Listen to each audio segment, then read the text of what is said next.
Hello everyone, and welcome to another video. I have something really cool to show you guys. What you are looking at right now is probably one of the most sustainable hydroponic systems I have ever seen, and certainly what I have ever grown in.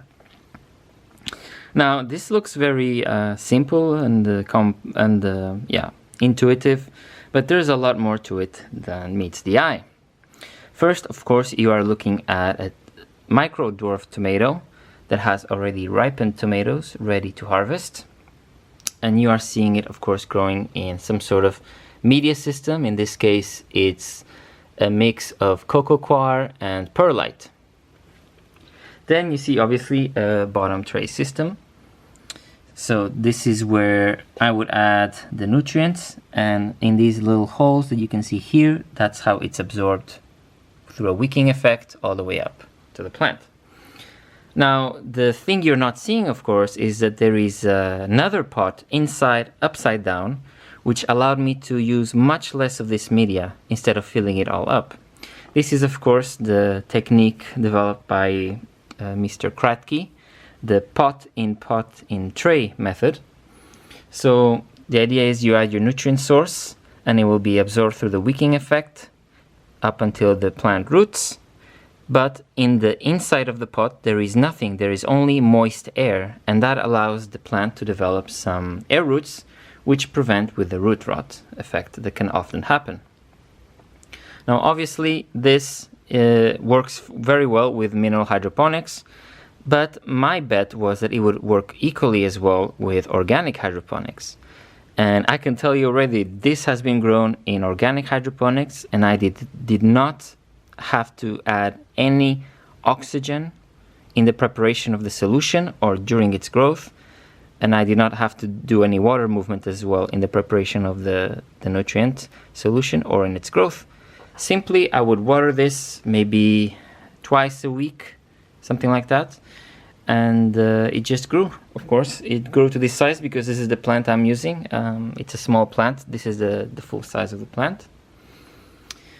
But yeah, this was so effective, in fact, that I thought, okay, I already had a good idea this was going to work in this way, but could it work in an even cheaper media?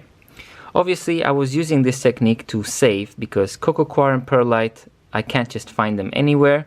They have to be manufactured in some sense, so they can be expensive. Even using this technique where I remember there's a pot inside of here, so I only added this media in between that pot and this outer pot. So I use much less, but still it's something you had to pay for. So my next thought before doing this was, could I get away with growing with something more easily available and more sustainable? And the answer was yes. Here I am growing basil. As you can see, there were originally 4 systems, but only 2 were successful, and I will explain why. But they are all growing in beach sand. So this is sand that I collected from a beach in southern Sweden. And this was rinsed with water at home. This was not rinsed with water. I don't know if you can really tell any difference. For me, they all are equally as productive. Perhaps the unrinsed one slightly more, but again, it's too small to conclude anything of that nature.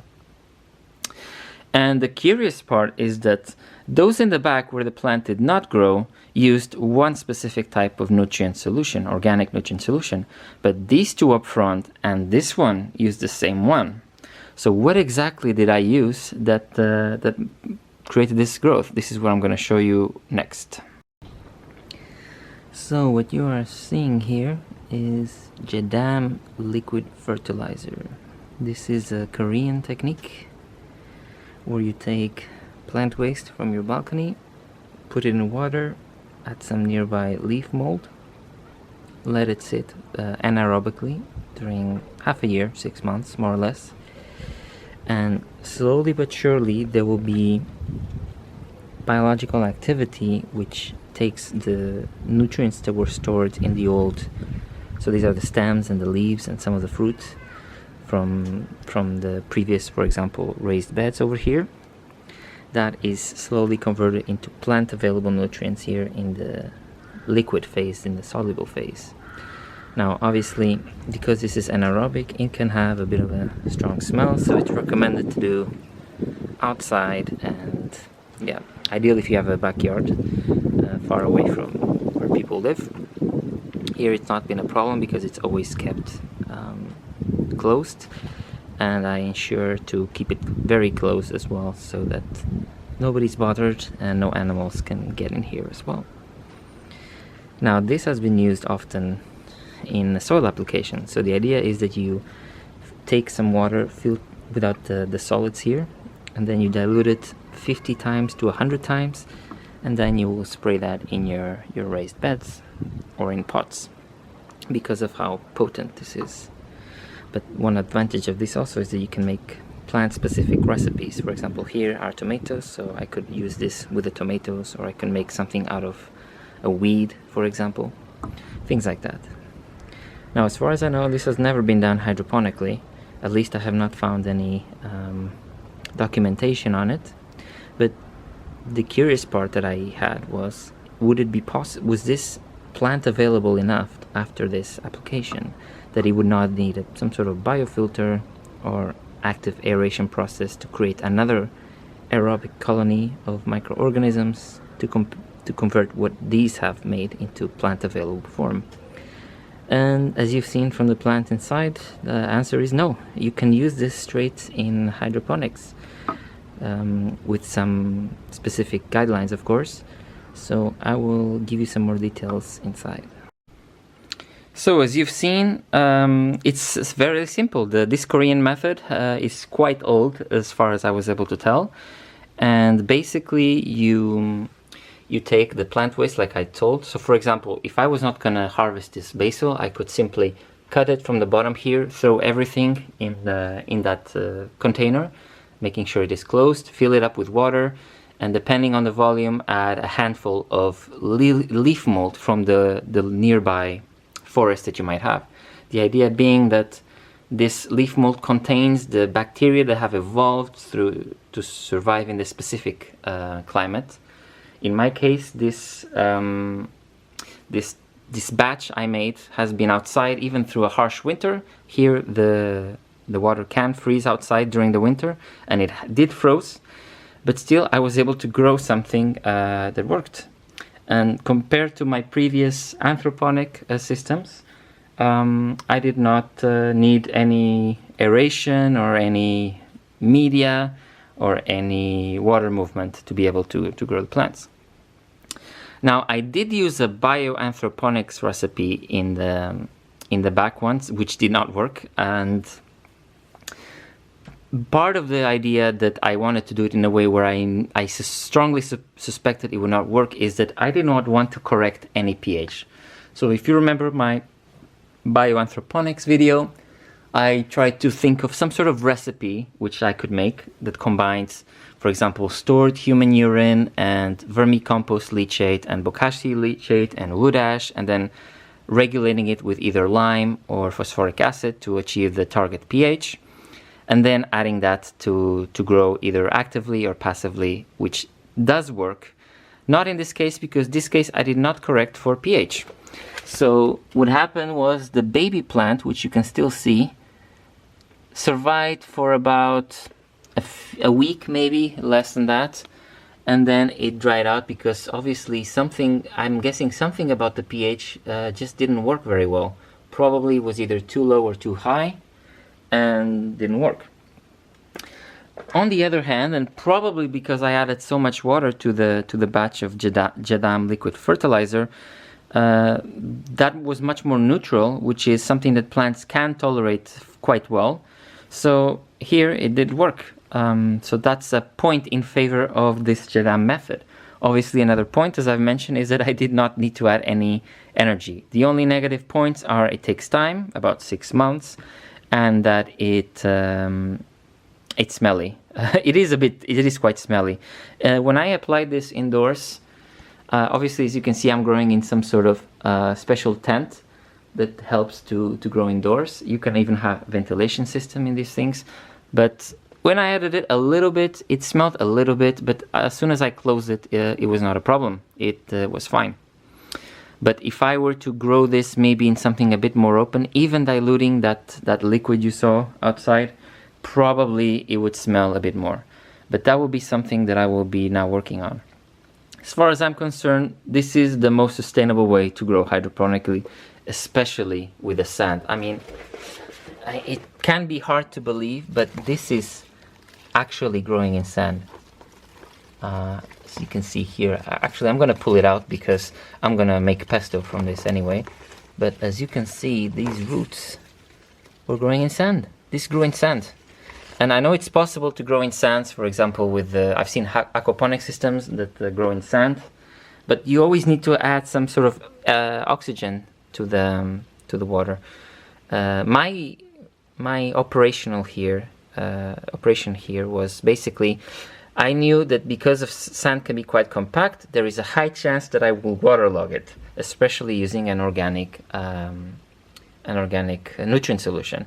So I was a bit more careful to add water. For example, I would often add, and you can see here that there is this little hose that goes all the way to the bottom, and I would add a little funnel as such, and I would fill it up this much, which I am guessing it's about 200 to 300 milliliters, doesn't say here, but I would add that much of the diluted 50 times to 100 times JADAM once a week or once every 2 weeks. And sometimes I would just add tap water because I knew how strong that could be. I wanted to make sure I would not overload the plant with nutrients.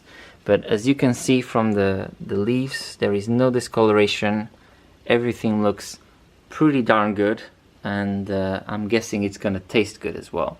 This one has even seeded because of how long it's been here, and it's really quite impressive growth. So, but I should point out this is a special variety of basil that grows the leaves quite large, so this is not because the system itself is marvelous, it's just that this is big leaf basil, or Largo Dolce del Vassi as it's known. So yeah, this is how I was operating it. More or less 200 to 300 milliliters of the liquid that was already diluted 50 times to 100 times in tap water. I would add it once a week or once every 2 weeks, and then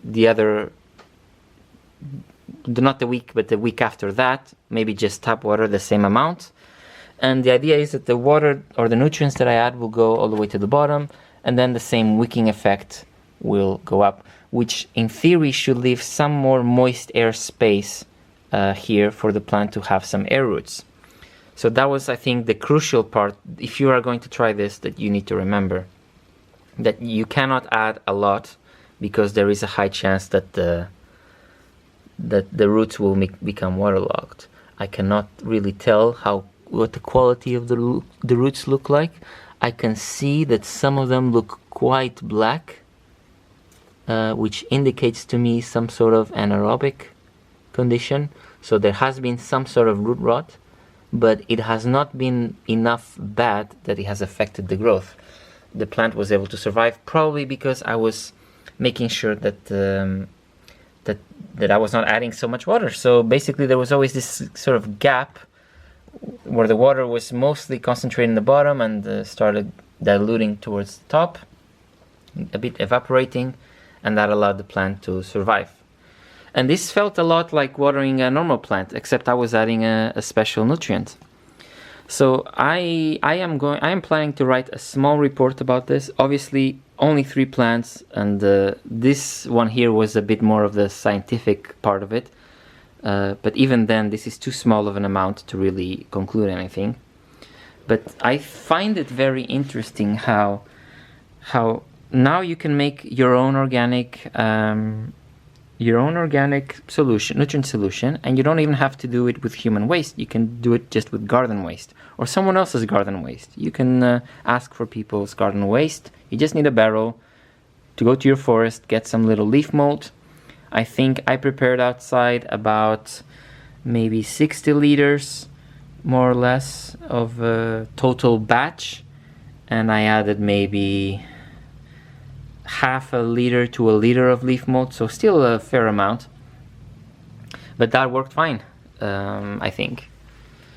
So yeah, I will write a small technical report, but honestly, this feels a bit like the future. All the issues with hydroponics have mostly been solved, I think. No expensive machinery, no pumps, no electricity use other than the lights in this case. But this one grew outside, so that's also why it's a little bit more crooked. It's been very windy. Oh, and we have a little tomato here falling. But yes, this is, I think this is the future. The only thing I could think of doing now is figuring out a way to make it smell a bit less. Maybe shortening the time of the JADAM. Probably I'm thinking about maybe if you mix it and mince it before adding, things will go much faster. But yeah, I literally cannot think of another way to make this more sustainable. Maybe if you're concerned about the lack of sand in the world, you could think of other materials. But yeah, I think this is a big step forward in sustainable hydroponics. And the only way forward now, I think, is how to scale this to replace the existing hydroponic systems, commercial scale, to use this sort of organic waste nutrient solution. So thank you for watching, and I am really open for any questions and comments about this. Again, as far as I know, I am the first person to do hydroponics with JADAM liquid fertilizer, but if you know someone or you have done it yourself, send me the videos, send me the photos of what they've done, send me if they've published, send me that. I would love to read more about what they've done. And as soon as I have made my technical report, which again is not gonna be very scientific, it's gonna be just a very casual sort of way to describe what I've done with a bit more of the details, so someone that wants to replicate can do that. But yeah, thank you for watching, thank you for your support, and we'll keep going in our journey with organic hydroponics and sustainable hydroponics. Until the next video. Hello, it is the 14th of September 2023 and another experiment has just begun. The idea this time is to use what I have learned with sustainable hydroponics and passive systems and apply it to conventional mineral hydroponic systems, or rather containers that have been made to grow with mineral hydroponics. So here is one such example where I have several prototypes and finished products containers that are made for mineral hydroponics, except this time I have added a special liquid solution, and here you can probably see a bit better the color of it. But basically this is based on the Korean JADAM method. Previously I have been able to grow basil passively in a container using this liquid, but with sand as a substrate. This time I am attempting to grow without any substrate.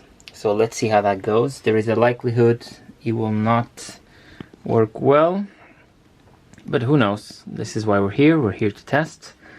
So each container has been added already some seedlings that I had cloned from previous mineral hydroponic systems, and they rooted in rock wool specifically, which is an inert media, so no nutrients there. And to each of these are approximately 10 liters each.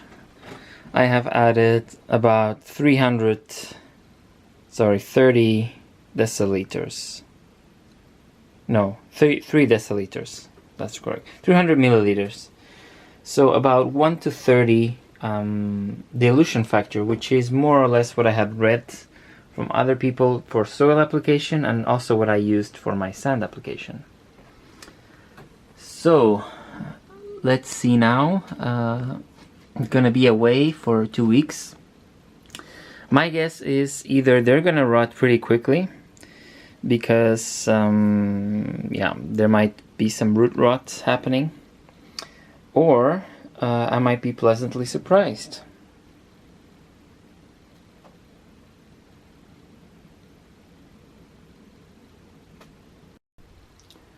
So this is the 2-week update from the passive DWC JADAM test with the Harveys. As you can see, there has been growth. However, it looks quite stunted, not at all compared to the other things. And there is notable leaf discoloration. Overall, they look quite pale and they seem to be struggling. Some of them have flowered, but maybe they were already about to flower because I selected the clones that I had. So yeah, definitely seems to be struggling with growth. Now, 2 weeks ago I added only 300 milliliters. I'm thinking now maybe to just add a whole half a liter in each, or a whole liter, let's see. And hopefully that will, if that won't make it all, if it doesn't work then it's not a problem. It's not the issue with the concentration, but rather with the availability, which tells me everything I need to know. So now I will add maybe 500, let's say 500 milliliters. And let's see what happens 2 weeks later when I come back. So recording this now on the 1st of November 2023. The DWC JADAM experiment has not been successful. The plants have grown from their initial seedling size. However, as you can observe, the discoloration is great. The growth is not that impressive. The plants look stressed, and they have not produced what would appear to be tasty leaves. The leaves are discolored more on the yellow side than the green side. So I suspect a lot of stuff has not been properly absorbed, and as a result, this is not a successful experiment. So there might be a need for surface area in future applications, like in the sand example. But you can see really here the discoloration is immense. And it's not by a lack of light or anything like that. So yeah, elongated plants, very small leaves and very discolored leaves.